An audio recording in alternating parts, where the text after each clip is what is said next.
Right.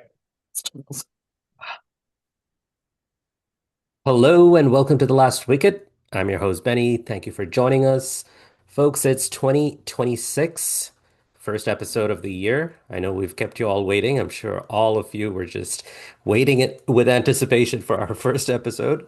And we are off with a banger because we are going to be talking about the T20 World Cup, the men's T20 World Cup, which is going to be starting very shortly. But first, let me welcome my co-host, Mayank. Hey, Mayank. Hey Benny, Are you excited about the World Cup? I am now that I've realized it's already upon us.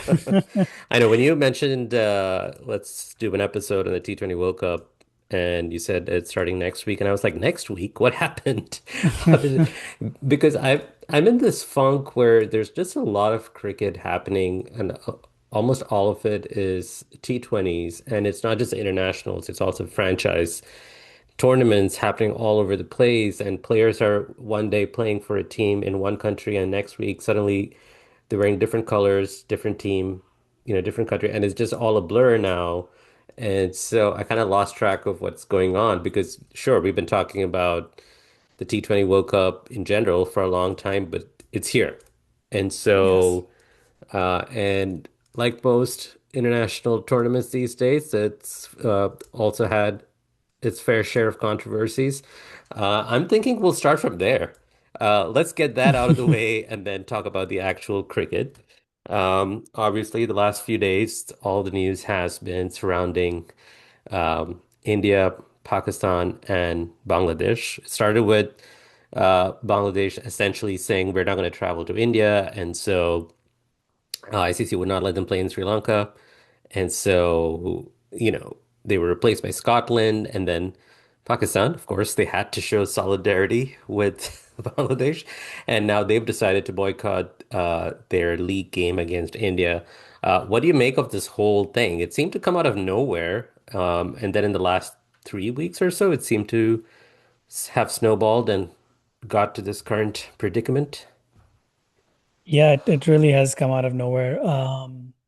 I mean, I think it all started with the whole, the BCCI asking Mustafizur to be replaced, asking KKR to replace Mustafizur, the only player from Bangladesh to be in the IPL and to be selected in the auction. And yeah, I mean, it was already the BCCI. I don't think they are acting as if they are, a neutral administrator that's trying to do the best for the game. I don't think anybody thinks that is true for the Yeah. last, n number of years.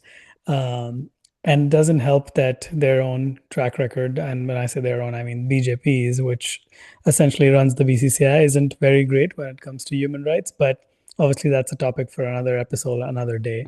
But having said all that, that escalated a lot more than I had thought. Like my first thought was this is ridiculous, and Mustafizur or even in the future Bangladeshi players who want to play should be allowed to play. Like whatever is happening in Bangladesh, the politics of it, whether just on the political front or even from a Bangladesh cricket board perspective, things are not super stable.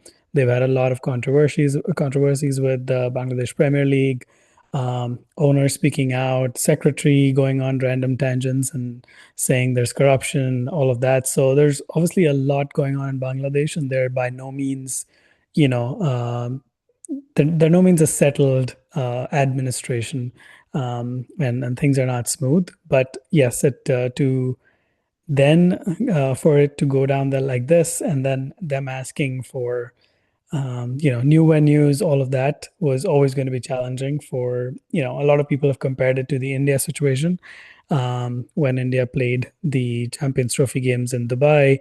Um, while an exception was made for India, I think the difference is that when it was announced to be in Pakistan, right from then, BCCI had talked about hesitation and all of that, and getting approvals from the government and all of that. So there was always this note about, hey, this may not happen, and we might have to think of some sort of hybrid situation. Yeah. Bangladesh are pulling out less than 2 months before the start of the World Cup. So that obviously is extremely tough to reschedule, even if the BCC or the ICC rather wanted that. Um, and we know that ICC today actually is run by Jay Shah, who's it's basically as Sharda Urga calls it, their BCCI is Dubai office. Um, so I think at that point it didn't leave them, even if they had the best intentions, with too many choices, but to ask for a replacement. Um, what I found interesting is I honestly thought that this was a good point. Like even if Bangladesh were out and ICC said we can't move matches at this late juncture, I genuinely thought there would be some sense of solidarity for Bangladesh, and there would Yeah. be other teams like the England and the Aussies who would, like the boards. I'm obviously not asking the players, but the boards would speak up and at least make a statement. But clearly, the big three don't want to ruffle each other's feathers, or the BCCI's feathers for that matter. Um, and really, the only board that stood out was Pakistan. So I think Pakistan's opposition, and I did like the way they went about it because they were like, oh, we don't know if we're going to play. Finally, they said, you know what, we'll take away the biggest financial motivation, and that is the India-Pakistan game, which last few years has Yeah. been a lopsided contest. India's been very consistent, and apart from one win in 2021, they've generally been, Pakistan has not been as competitive, but it is still without a doubt the game that generates the most revenue, advertising, eyeballs, you name it. And the fact that Pakistan is doing this really does take some guts. Um, so yeah, kind of kudos to PCB, like for all their mess. This is, in my mind, like somebody needed to step up to the bully.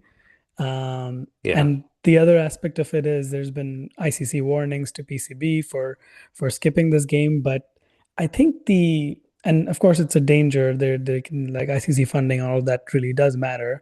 But I think they have much lesser to lose. Their players already don't play in the IPL, which is the has unfortunately become the center of everything these days. Contracts and big money from the IPL.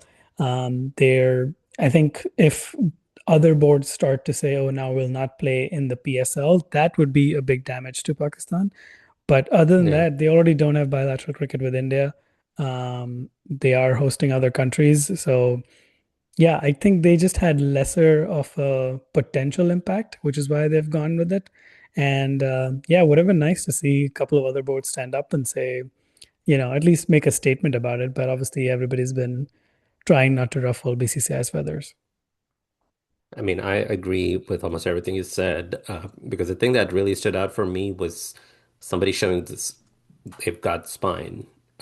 First, Bangladesh, like I think it could have been easy for them at some point to be like, all right, I mean, do we really want to skip the T20 World Cup? You know, it's such a prestigious tournament and big part of the calendar. So do we really want to skip this? Fine, let's just go and play and just be done with it. So first of all, to say, well, we're not going to play. And the merits of it, you already kind of, expanded on it. And so followed by Pakistan essentially also saying, well, we don't want to play India because this is clear bias here because, different rules for India, different rules for other teams. And again, the merits of that can be debatable, but I'm just more impressed that there are at least a couple of cricket boards who are not hesitant to kind of, show that, yeah, we're not just going to accept it because that's what's going to keep happening if Bangladesh, got cowed down and then Pakistan also, well, Pakistan really didn't need to get involved, but uh, you know, them kind of twisting in the knife, I think in a way it shows to the other boards almost like, hey, this is what we did. What are you gonna do? Are you just gonna keep silent and just keep doing your own thing and not like try to make any difference at all? But basically, what this has done for me at least, and I'm sure there'll be quite a few others who would share this sentiment, it already feels a little bit sullied now because you don't have two big teams. Well, you don't have Bangladesh, and sure, they're not the greatest T20 side, but they are still an established team with quite a few good players in them. You don't have an India-Pakistan game, and we'll talk about that in a little bit. Because here's the other thing. Will something change between now and this scheduled game? We never know. So I don't want to waste too much breath on talking about that when it probably could end up happening later. But it's the principles, right? Like it's a stand taken by these boards. And for me, is just not a good start to the way this tournament is shaping up. Because I mean, we can talk ad nauseum about the way this has been organized in that, no information about ticket sale. That's pretty standard for any tournament or hosted by India, I feel these days. But just even before the first game started, we were here talking about, Bangladesh not playing, Pakistan boycotting India, and it kind of almost throws an asterisk on the way this whole thing has been handled. And it doesn't help that it drives the narrative that the Indian board through the ICC is essentially bullying everyone else, making rules that suit them and not really caring about, the other countries.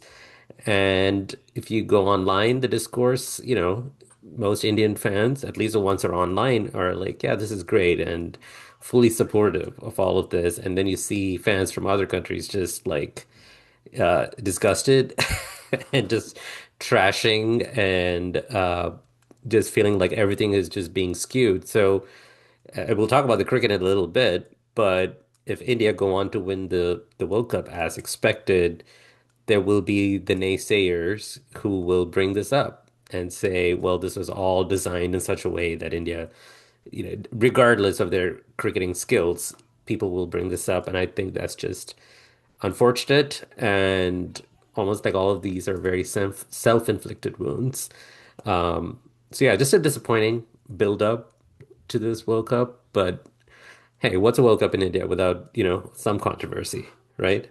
And I think it's going to be like the norm for ICC events now because we've just we were not playing Pakistan, the second biggest population amongst, the key cricketing nations. Bangladesh is the Yeah, third largest, and now we've pissed them off as well. So, really, I think cricket is going to a big three and franchise cricket model, which is yeah, extremely sad. But honestly, that's how it looks, unless somebody else steps up and stops BCCI from, bullying the other nations. Um, and unfortunately, that doesn't look likely because Cricket Australia, which is the third best board in terms of money, is losing millions of Australian dollars every year. So, right. so when the third best is in that shape, yeah, really, I just think it's going to end up being big three playing a ton of cricket with each other, random series sprinkled for South Africa, New Zealand, and Sri Lanka, and then a bunch of franchise cricket here and there. So yeah, it's going to change the nature of world cricket for sure.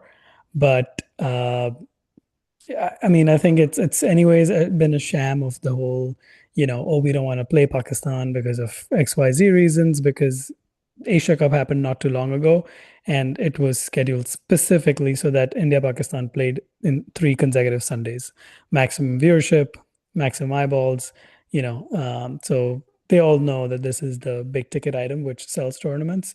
So once it starts hurting their wallets, maybe their stance will soften a little bit. Um, Yeah. that's what we can hope. But interestingly, this will be the first ICC tournament since 2010 to not have an India Pakistan game. So that tells you how somehow, we have all these random fixtures, but India Pakistan somehow always end up in the same group. So that's You know what's already was a also farce. what's fascinating is Pakistan are really hitting ICC and BCCI where it hurts, right? The Yeah, money. absolutely. When when it boils down, it's all about the money and the fact that they would lose so much money if this game does not happen. The broadcaster will have a lot to say about it. There's going to be a lot of internal questions about like why it got to this stage. And if that initiates the first steps towards some kind of like, just people like looking at what they could have done better and maybe reducing the influence of the BCCI in that not everything needs to be in your favor. There are other countries involved as well. So let's try to make it work for everyone and not just for one country.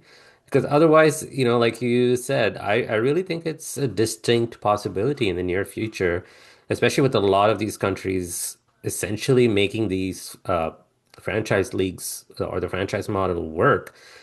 These are becoming viable. The success of the Big Bash over the years, the T20 tournament in South Africa. Uh, I think a lot of countries will start focusing more on that because you're going to get international players in those. So why care about international games so much? So, like you said, the Test cricket will probably be, really between the big three, and the ODIs will still hang about. But I think the future of the game will just be T20 leagues. And, every year we hear rumors that they want to expand the IPL, like make it a longer season, add more teams. I mean, if that really happens, so yeah, that'll take up. I mean, right now it already takes like what, 3 months? Imagine a future where it goes on for 4 or 5 months, and a lot of these players are not available for international commitments, which in turn, those international series are going to disappear. And so it's just going to be a chain reaction unless someone starts, standing on principle, which I think Bangladesh and to an extent Pakistan have done. But let's see. I don't know where it's going to go. I mean, I don't even know if the boycott will stand and if there's going to be Yeah. some negotiations going on, which will kind of still keep the India-Pakistan game happening, but we'll see. Uh, let's get to the cricket. I know we talked a lot about the controversy, but there's going to be some cricket eventually. In fact, I think the warm-up games are happening as we speak. And you mentioned that you're excited now that it's finally here. And I was just thinking that it is fascinating that with so many T20 series, I mean, I'm talking about the international games now, happening, they kind of come and go. You'll hear about, oh, this player scored a century of 45 balls, and I'm like, so what? I just saw that last week. You know, it's not special anymore. Or you see a lot of new names every now and then. I'm like, who's this player? But T20 World Cups, or the World T20, as Sanjay Manjrekar would prefer it to be called, uh, is like it offers context. It offers context and has all these teams coming and playing for this big trophy. And so even with all these controversies, it gives me something to look forward to. So we'll talk about each team, but I really want to start with the question, do you think it would be anticlimactic if India does not win this World Cup? Ooh, at this point, yes, because yeah, they are definitely sort of head and shoulders above anybody else. Not to say Yeah, there's not other good teams, but yeah, India are really a very, very strong side. Um, I think when they went into the last World Cup in 2024, they were a good side, but there was sort of a chip on their shoulder type of thing of having not won an ICC tournament, and they've gotten that off their shoulder now, and they've had a few people retire, and they've had substantially more aggressive batters take their place. So yeah. overall, this is an extraordinary lineup. There are analysts out there who are trying to figure out if this is the best T20 side ever, not just in this World Cup. So, yes, it would be anticlimactic considering they're playing at home, they know the conditions, and they have such a strong squad that if one player isn't like somebody like Sanju Samsung, who seems to have, lost a little bit of form, they have like two replacements sitting ready to go the Yeah. moment they need. So, they it would need to be an off day and somebody else having a magical day to really stop India at this point. Yeah, at least that's my thought at the moment. I just can't think of any obvious weaknesses in this Indian side. I mean, yes, it's a World Cup, so there's going to be some pressure, especially when you're playing at home. I mean, even in years past, even with much weaker teams, India was always expected to win, right? But you're playing at home. You have your best. You have assembled the best squad possible. Even with the retirements. In fact, with the retirements of Rohit, Kohli, is the team suddenly seems to have become even better and stronger. So the Indian fans are going to be expecting, the team to win the World Cup at home. So there's that pressure that's going to be there. But outside of, sudden loss of form for all these star players and like the opposition having an incredibly great day, I just can't see any weakness. They've seemed to have covered all their bases with the bat, top order, lower order, their fast bowlers, spinners, even like lower order hitters. I'm just like trying to think like I just can't find any. Do you think it's a flawless team? I think really, as I was saying, Samsung's form is probably the only thing that might give them a slight concern with the batting. Tilak Verma is also coming back from injury, but he seemed in good form against the US in the warm-up. So I think overall, even though there is Samsung's form, they know Ishan Kishan is striking it beautifully and can easily take that opening spot. So yeah, I don't know if there's really too much worry on the bowling front. Sorry, on the batting front. But on the bowling Yeah. front, I think possibly the only cause of concern is one, Kuldeep has had a few off days. So he's our wicket taker. He's solid, of course. And he'll obviously be excited to get into the World Cup. And, the fact that we have four group stage games allows you to, get into it a little bit, get a couple of matches under your belt. But his form, especially when there's dew, is a little bit of a concern. New Zealand were playing him really well in the recent series, and then maybe Bumrah coming back from injury and rest and all of that isn't 100%, which is fine. Like he's Bumrah, he's him at in 90% might be good enough for most teams. Yeah. But I think those are probably the only two potential causes of concern. But otherwise, as you said, like they have pretty much all bases covered. They have wrist spinners. They have Varun if Kuldeep is out of form. They have Akshar Patel, who is fantastic with both bat and ball. So, yeah, pretty much every type of pitch, every phase of the innings, they know how to dominate. And I was just reading today that, I mean, this is a team that has no place for Shreyas Iyer, Shubman Gill, and Yashasvi Jay as well. I mean, that is just incredible to think about.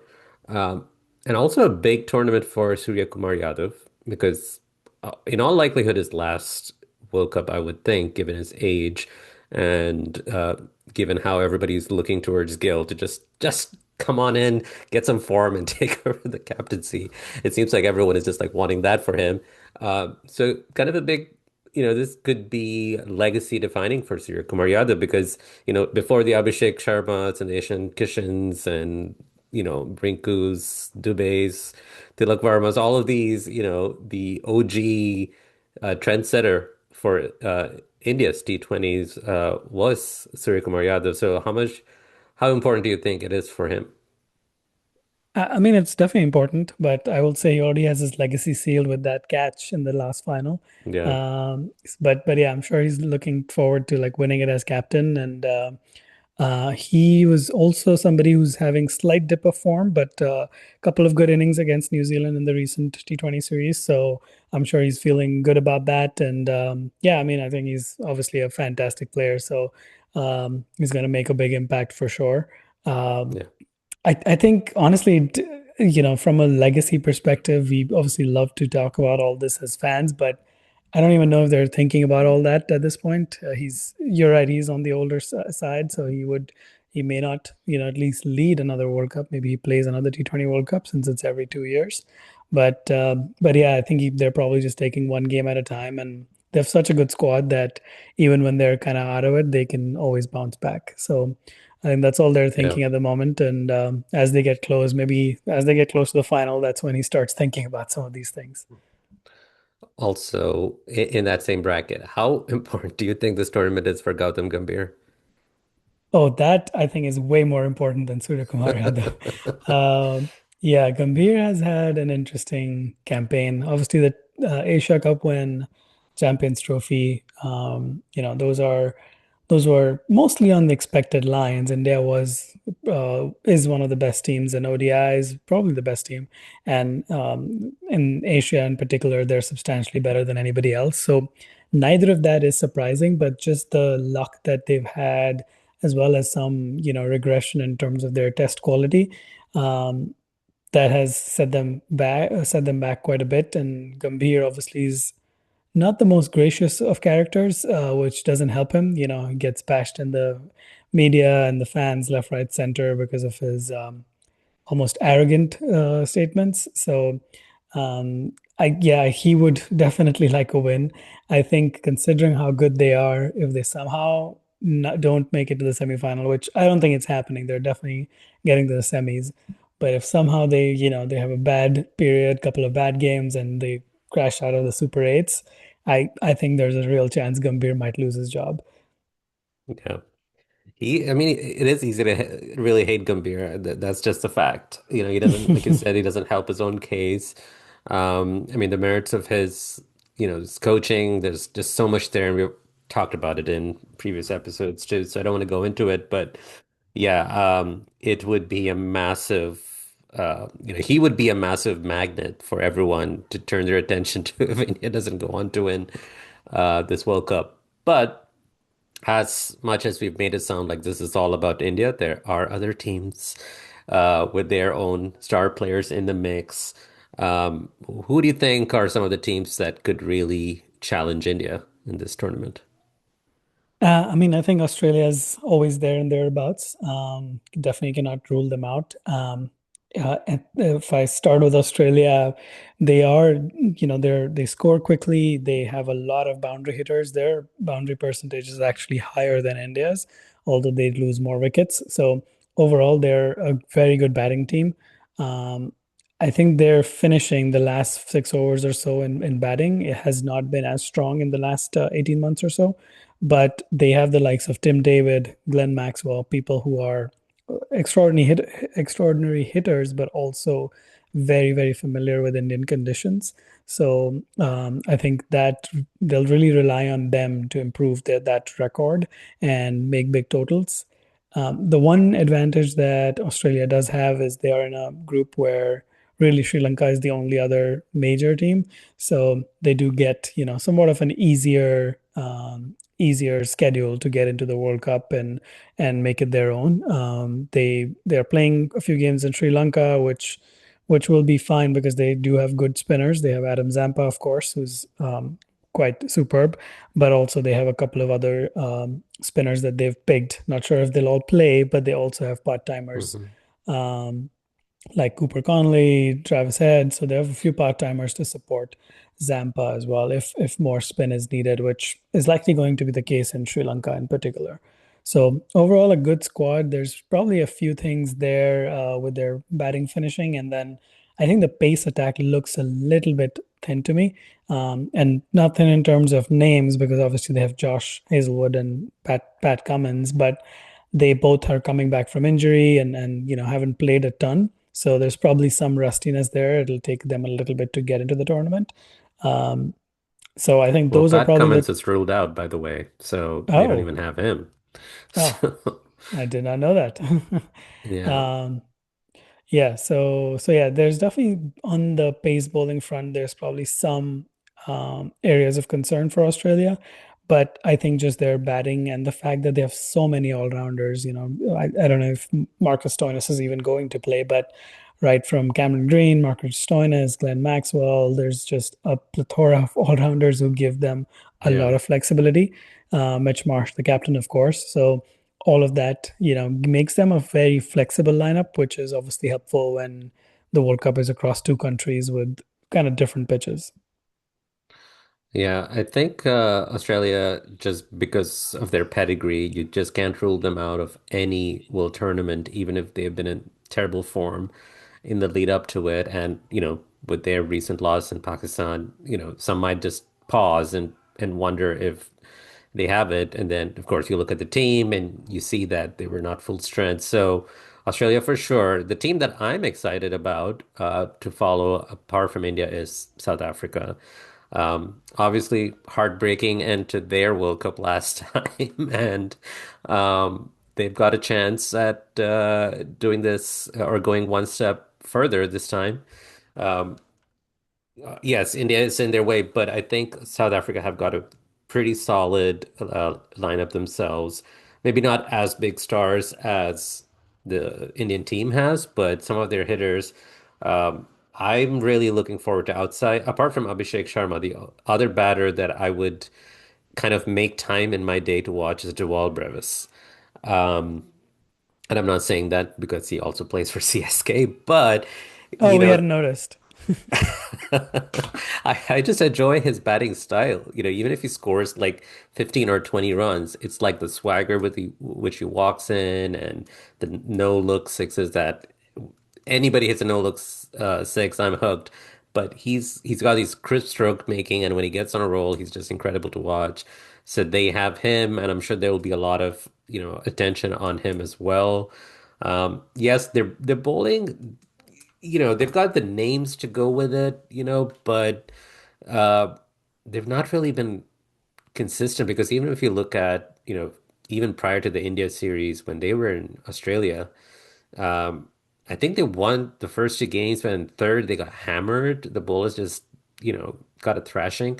So the bowling doesn't inspire a lot of confidence despite the big names, but as we have seen, T20 cricket in general, every team seems to have really improved with their power hitting. Um, so there's almost all teams are in it on an even keel. Maybe India just one step ahead, which means that a team just needs to have a slightly better day than the other team to win. So I'm thinking South Africa would be one of the teams to watch as well because they've got the team. They've got the team to go one step more, and so I'm looking forward to that. What are your thoughts on South Africa's uh, captaincy under Aiden Markram? And there's also the narrative for David Miller, who's it's probably going to be his last tournament, and especially would be great if they can win after, his near miss in the last World Cup final. I think South Africa and England are the hardest teams to gauge for this World Cup. And I say that because I was looking at win-loss ratios, and in since the last World Cup, South Africa have won 12 games and lost 20, which is shocking, Wow. considering how good they are. Yeah. What is interesting though is that they've changed their team a lot. So Quinton de Kock obviously has come back from retirement. There's quite a few others who've been rotated. So they didn't have even Deval Brevis. I don't believe he was in the preliminary team that they had announced, or maybe it was Stubbs. One of them was not in the I preliminary think team it that was they announced. Stubbs. Yeah. Yeah, and then he didn't. He finally made it. So they've been chopping and changing quite a bit, which is why they don't seem as settled. My initial thought before I looked in a little more detail was also South Africa have got to be up there, but as I look at them a little more, I'm not sure anymore. Yeah.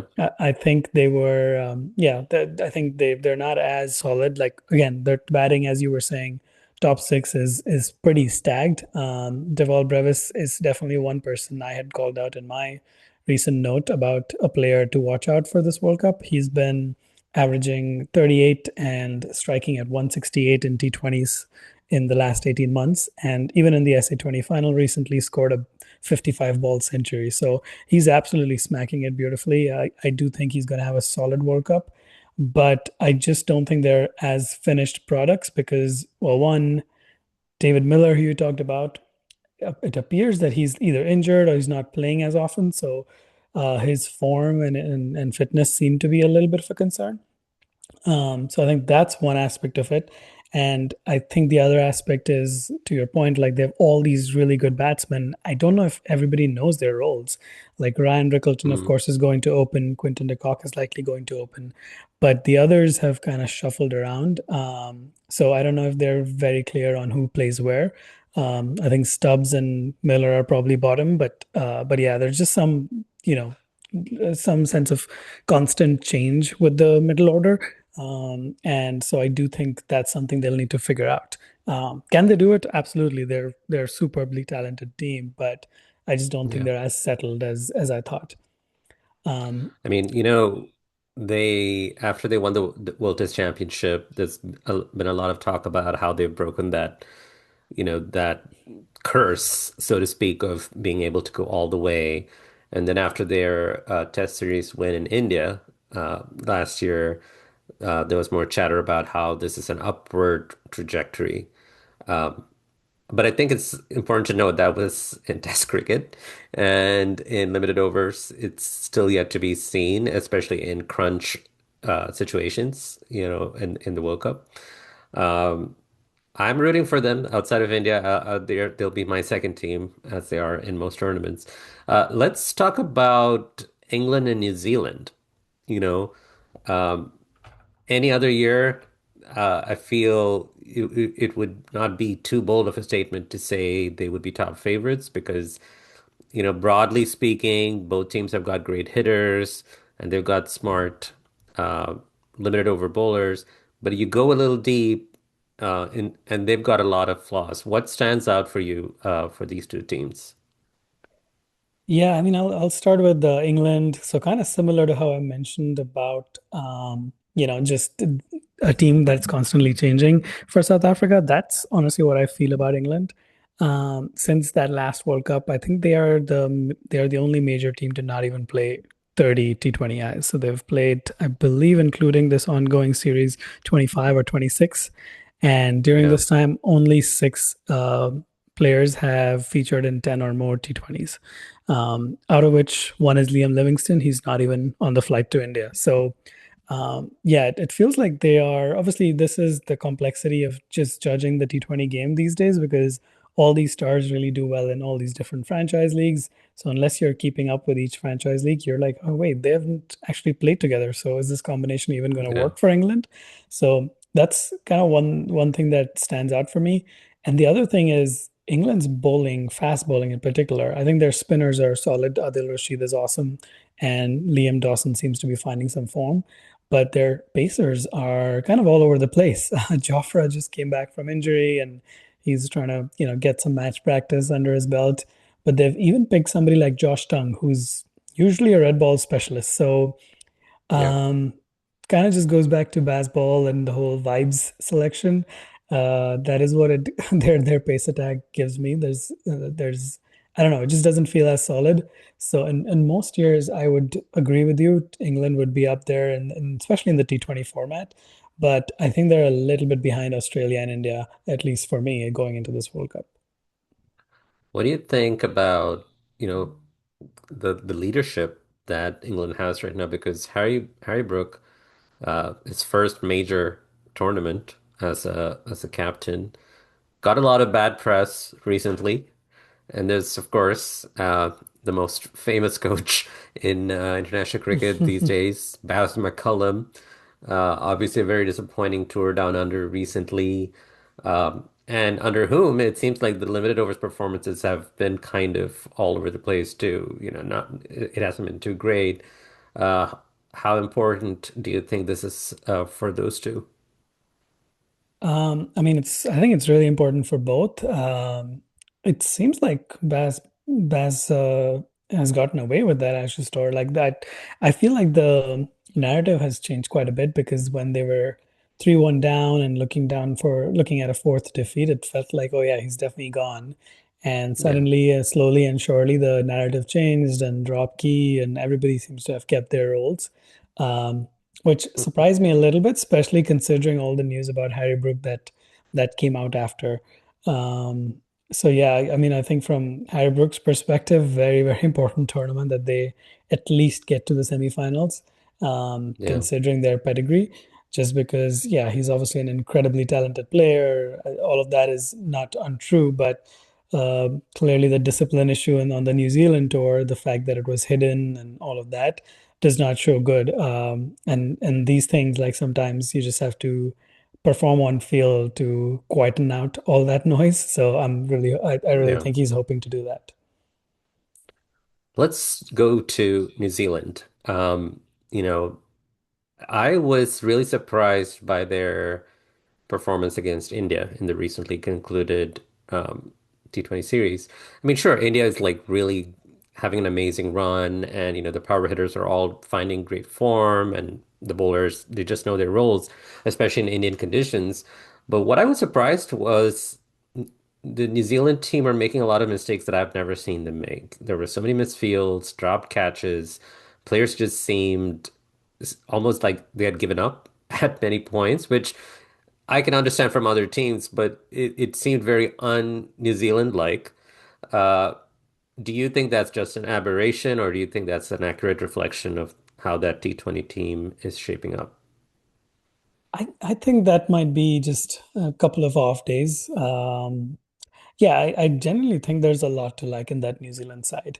And I think one of the things that they do well is just prepare and overperform in ICC tournaments. So that Yeah, T20 World Cup in 2021, which was in UAE, they were there training in 50-degree Celsius heat a month or 3 weeks before any other team. So they just put in all that work, and I think they've done the same thing here. They've been in India for a month, playing yeah, ODIs and T20s. So I think all of that experience, plus the fact that a lot of these Kiwis play in the IPL, gives them a lot of just local knowledge and being conditioned to doing well in these conditions. Um, yeah, I mean they've probably made some mistakes in that tournament, but I do put that down to just India being supremely good rather than New mhm, Zealand being poor. Of course, there's every team has a few bad moments and all of that, but yeah, otherwise, I think they're probably the team that bowls the best in the power play. They have an incredible record of taking wickets early, and Jacob Duffy in particular has had supreme success in the last 18 months. Taking a ton of wickets in the power play. Matt Henry's always solid with the new ball. So, but with that combination, I think they just have enough to break a lot of top orders. Especially teams that depend on their openers in top three a lot. Teams like Sri Lanka or teams like that will be fearful of what New Zealand can do because they are so good at yeah, taking a couple of wickets, at least a couple of wickets in the power play.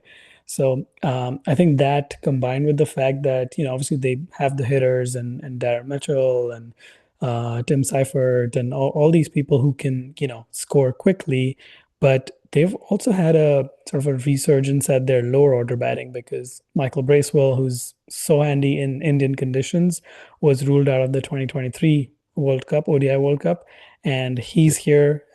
He's been batting beautifully. Mitch Satner, who was always a spinner who could bat a little bit, has increased his power hitting substantially. He's a much better lower order hitter now. So I think that just gives them a lot of depth. So all in all, I actually really like New Zealand, and I think yeah. they might be a definite semi-finalist, at least for me. They've had to deal with quite a few injuries recently, and then at least two of their players might go on paternity leave in the middle of the tournament. So that'll be interesting to see Oh, I did not know how. that. Which players are these? Um, I will tell you because I just read it on That is quite Cricinfo. amazing. They were like, World Cup is okay, we gotta go in.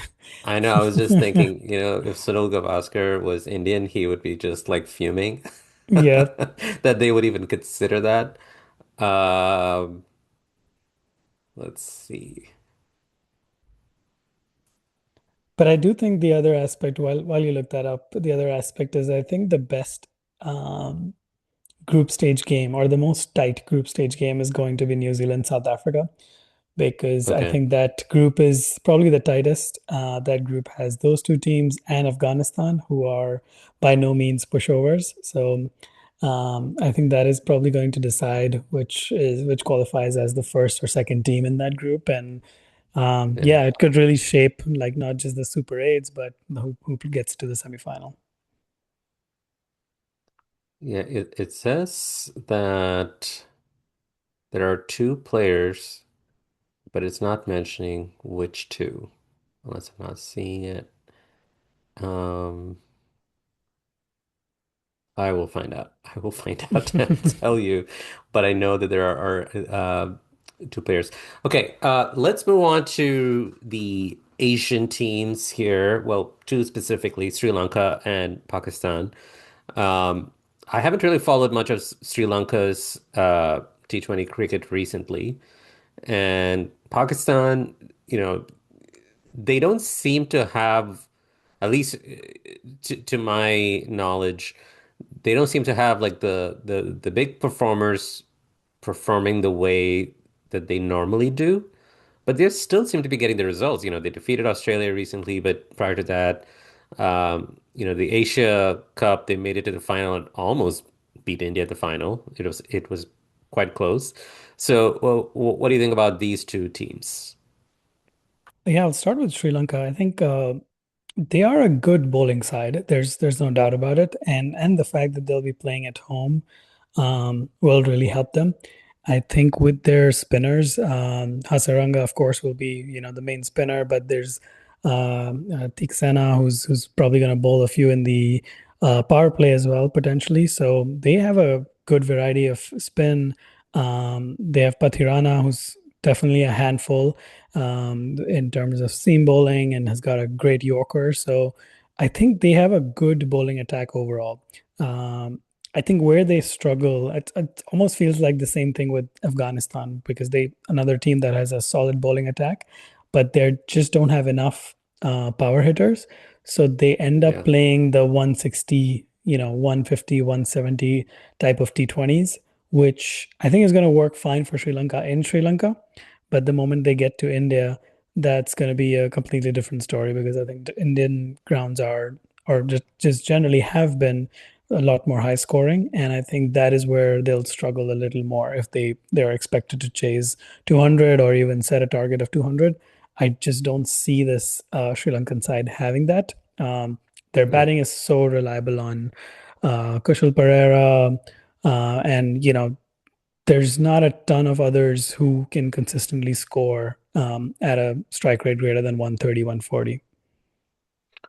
Yeah, I think back to, when Sri Lanka won the T20 World Cup and how, because hard to forget how they won that tournament, considering it was India who played in the final and lost. Anyway, and you could look back at the team and you could like easily name like quite a few match winners. And right now, Sri Lanka seems to be one of those teams who've got a lot of good players, but they don't have the one big star or at least two of them who can play like a crucial role in a critical part of the game.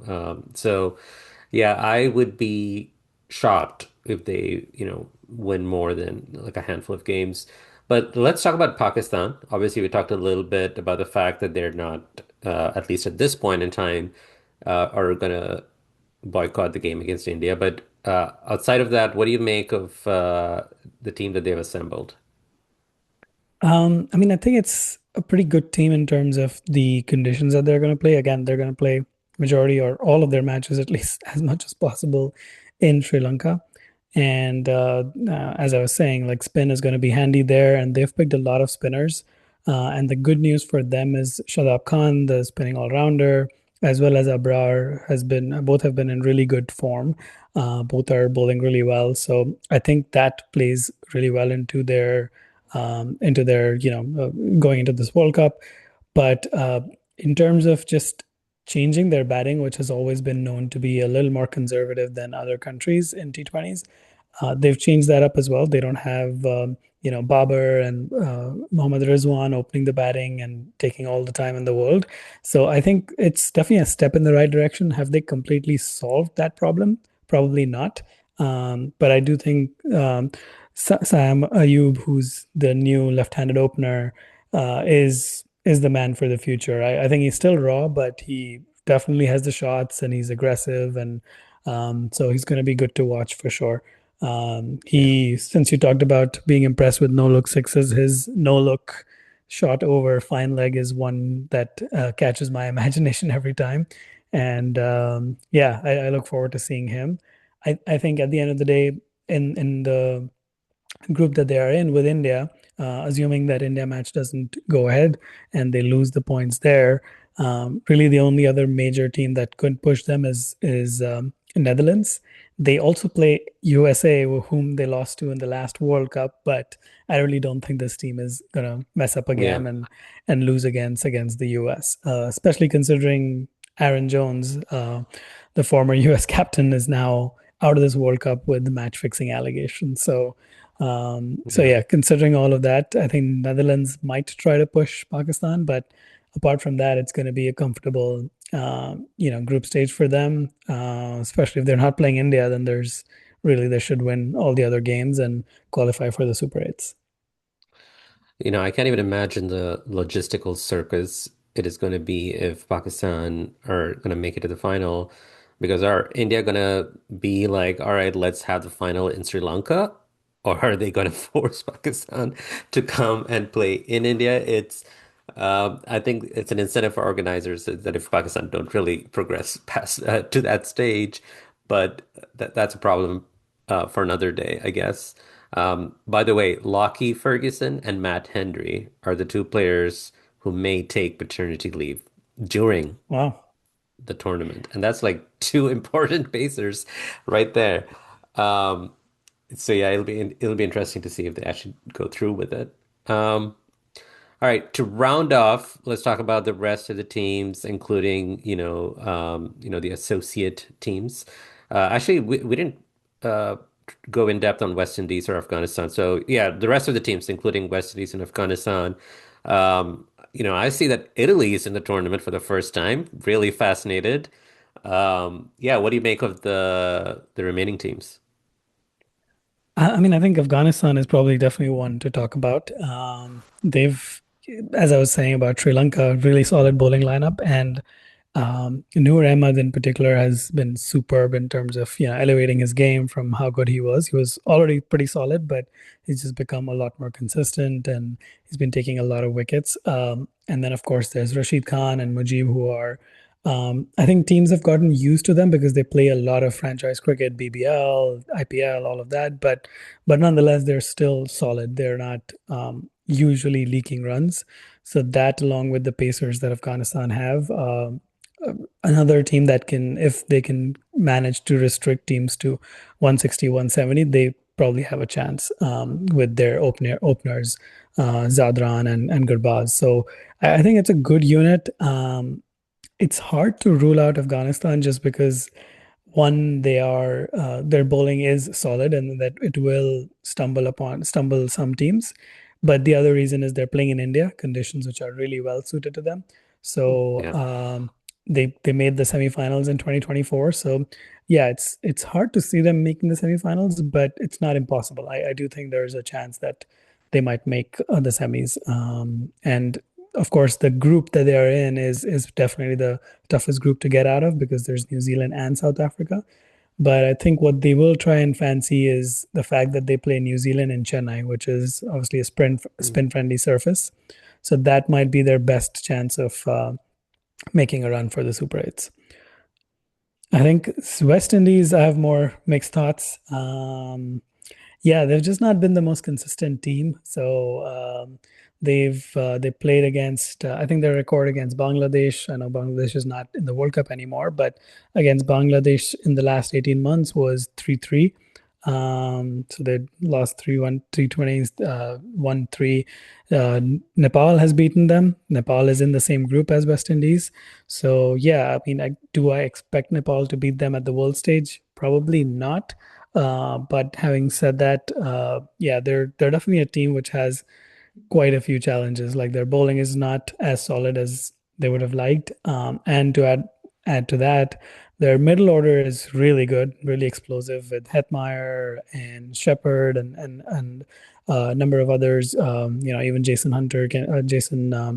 Holder can be somebody who is handful with the bat, but their top order isn't the most inspirational. So yeah, I think West Indies. I think if they make it to the Super Eights, that won't be a surprise, but it'll be a surprise at least to me if they go past that. Any other teams there or players from any other teams there that you want to, a special mention for them? I mean, I think the other teams are a little bit hard to track, considering we don't see them in as many games or at least as many games with the major nations. The one team that is worth mentioning is UAE, who's, I'm not saying they're going to qualify for the Super Eights, but they will probably have some spinners who could be handy in Indian conditions. So again, that they're already playing three solid teams in Afghanistan, New Zealand, and South Africa. So not expecting them to make the Super Eights, but that's probably a team to watch. And then I don't think Zimbabwe can be completely ruled out. I think they'll play some good Yeah. cricket because one, they have good talent, but two, in the fact that they're playing in a few games in Sri Lanka and have somebody like Sikandar Raza, who has been superb with both bat and ball, give them a slight chance. So I think they'll be probably the third best team of that group after Australia and Sri Lanka. Um, I'm trying to think of any other players. I know you mentioned Italy. Obviously exciting to see Italy in a cricket World Cup. That's pretty awesome. I And looked at their, like on the points table, it displays the flags for each yeah, country.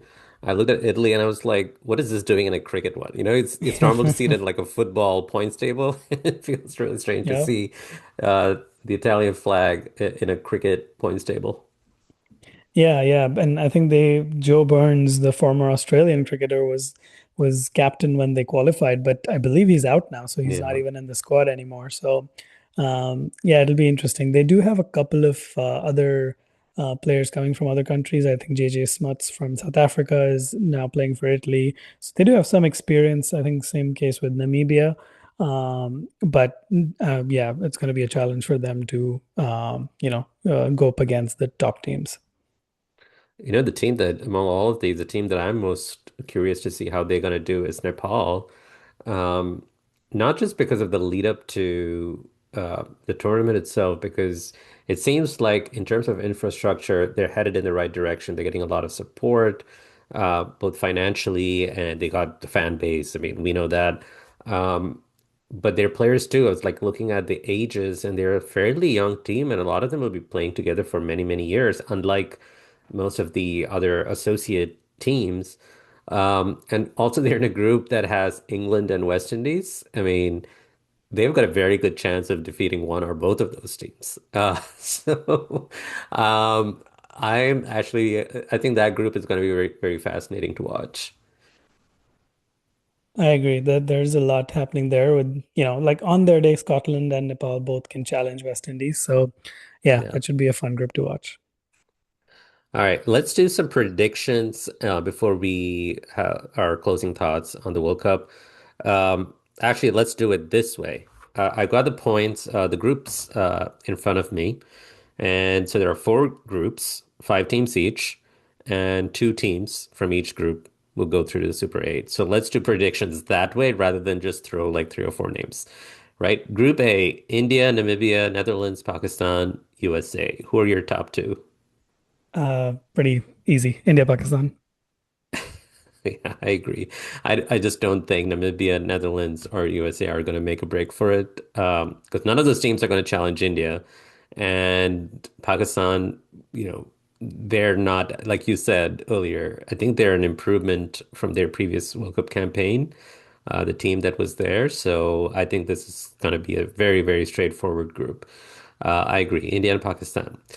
Group B, we've got Australia, Ireland, Oman, Sri Lanka, and Zimbabwe.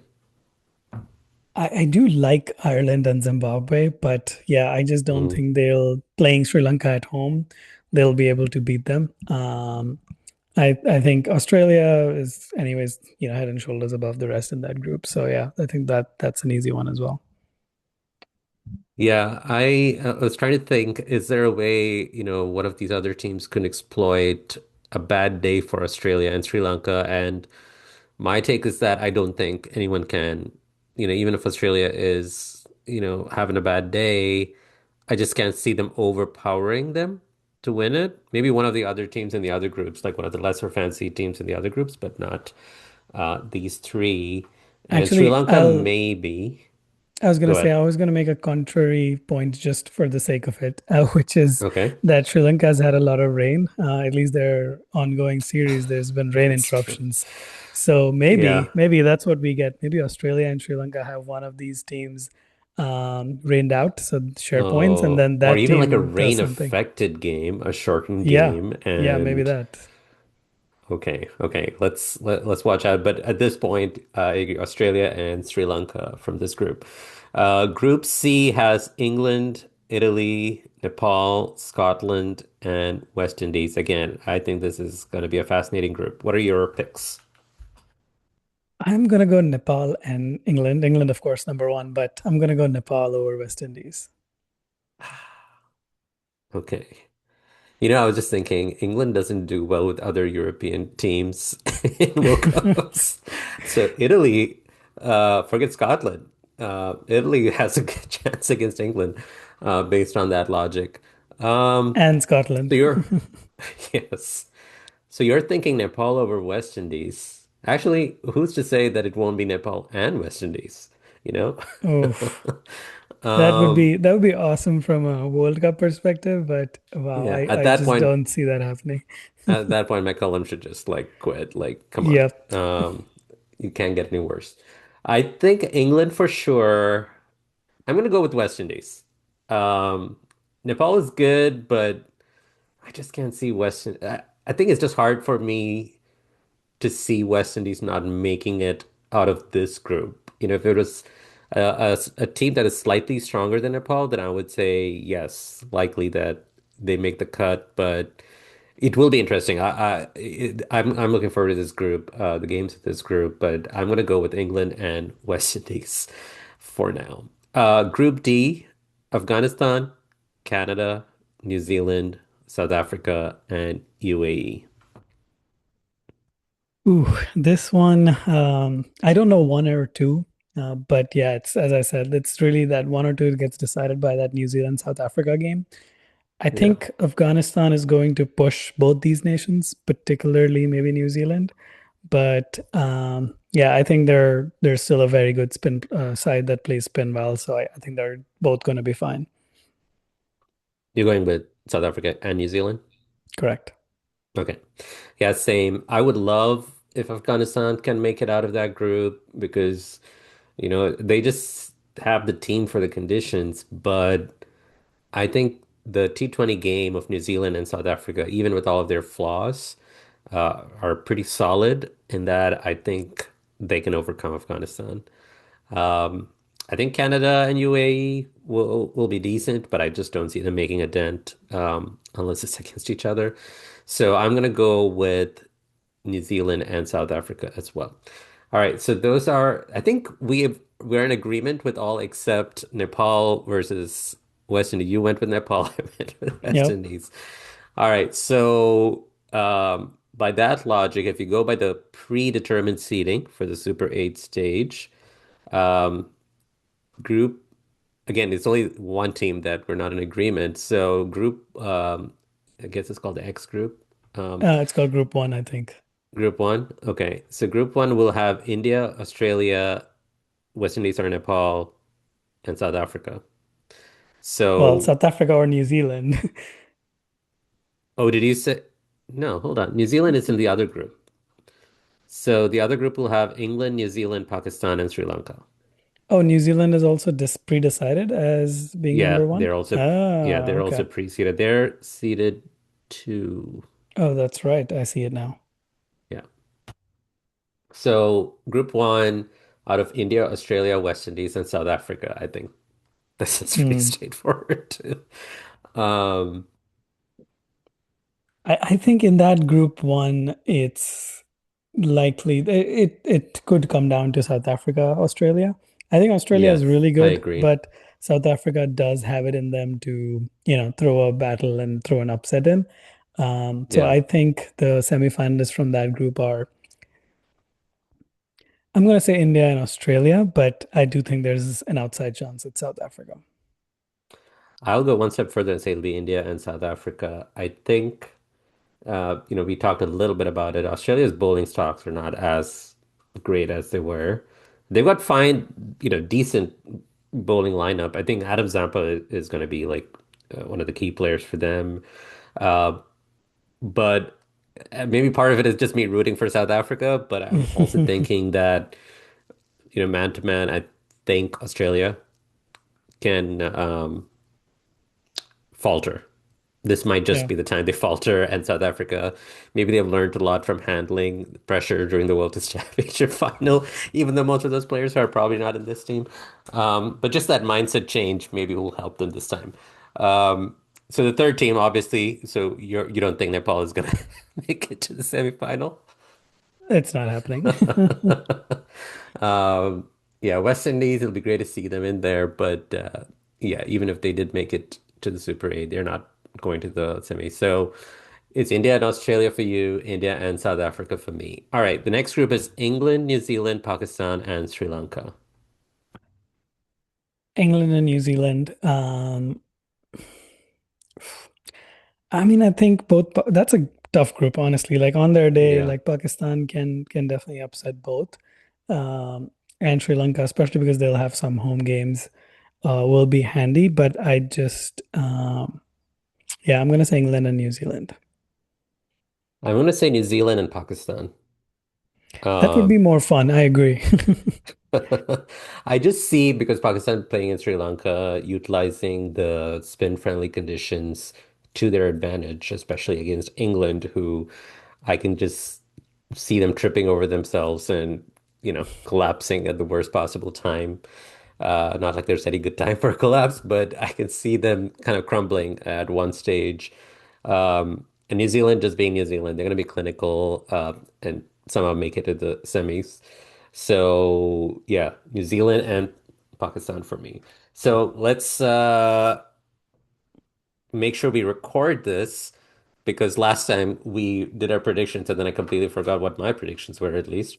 So I'm gonna make sure I got this right.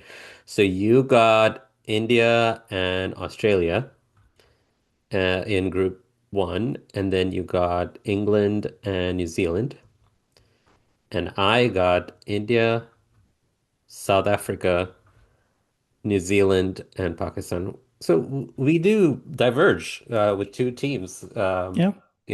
different And I am teams. almost rooting for yours because I think if your prediction comes true, it'll be a way more fun World Cup. Yes, yes. I think India, South Africa, New Zealand, Pakistan in the top four makes for a much more, Yeah. uh, I don't know about the quality of the cricket itself, but it will be entertaining, much more entertaining than India, Australia, England, and New Zealand. All right, so boils down to who, forget the top two. I mean, we already broke it down to top four. I guess this is not even going to be a debate, but you see which team lifting the World Cup? I think it's gonna be India. Yeah. Yeah, I same. I mean, there's nothing more to be said. They just have all bases covered. They're playing at home. Their captain is back in form. Um, Everything is just lined up for them. I don't think it's nefarious to say that all of the advantages in their favor. I mean, it's just how it is. They're playing at home, like most teams get a chance to play at home, or at least the big teams, and they are just in the perfect spot where all their players are just like in great nick. And so, yeah, it'll be a shocker if India don't win this World Cup. And if they don't, trust me, we'll be hearing about it for a long time.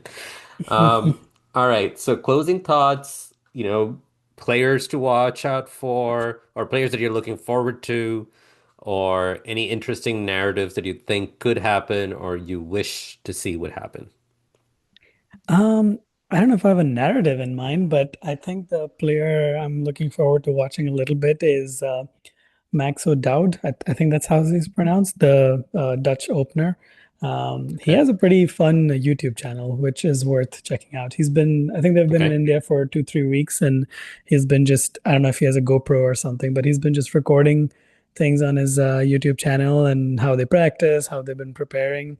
And he's a good hard-hitting batsman, so um, Okay. I I'll probably look forward to, somebody a little bit unknown comparatively. And then I think the other one Yeah. is just Noor Ahmad. I think he's just taken his game to another level.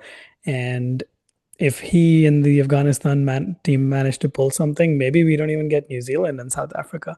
So that would really open up the World Cup.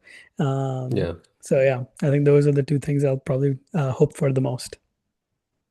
I want an India-Pakistan final. Uh, I just I just live for the drama. I want to see people struggling to make this all work and and nobody being happy at the end of it. I think I mean even just for the cricket, I think the Asia Cup final just showed that yeah, for all of the big names, for all of the run of form that each team had respectively, you put them in a final and people like hesitate, people like overthink, and people like players who've been doing the same thing every day and performing consistently suddenly don't perform in the biggest moment of their careers. So I think it would just be great to watch an India-Pakistan final. I mean, that's my wish list, but I think it's more possible that it's between India and one of South Africa, New Zealand, and Australia. And I think it'll be just a very um, straightforward win for India, unless Australia's the final and Travis Head is like, wait a minute, I beat them in Yeah. the World Test Championship final. I beat them in a 50 over final. I have this one thing to check off my list. So if Australia make it to the final, I'm going to be a little bit wary. I think there's a chance that Travis Head will mess it up for India, but um, yeah, this is what I'm hoping for. I think it's going to be a good tournament. I think even with India having established, uh, they're the trendsetters now, and they're the team in form. But then you have all of these teams with their players who all have you know, different narratives, different journeys to how they made it here. So it is going to be a fascinating few weeks, and it'll be refreshing for me at least. I'm personally speaking. Um, like I mentioned earlier, there's just so much cricket happening that it all becomes a blur at some point. I mean, gone are the days when I would be so excited for a World Cup because that World Cup would come only once every 4 years. So I would have a scrapbook where I would like actually print out like not print out, sorry, cut out pictures from the newspapers of all my favorite players and do like my own version of like this is like the dream Asia 11 versus like those are from my childhood and like that's how I look forward to the World Cup and really psych myself up. And now it's like, oh, there's another World Cup. Oh, after this, there's another one next year. And so that same spark of excitement is not there all the time for me as a cricket fan.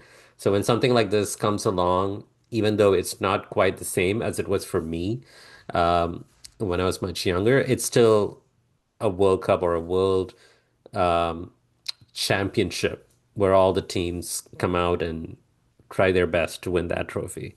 So it will be great, and I'm really looking forward to watching Abhishek Sharma. I think he's my number one player to watch just because how he's just in the span of what 2 years Less become than that. like the player, the number one batter in the world, in the rankings.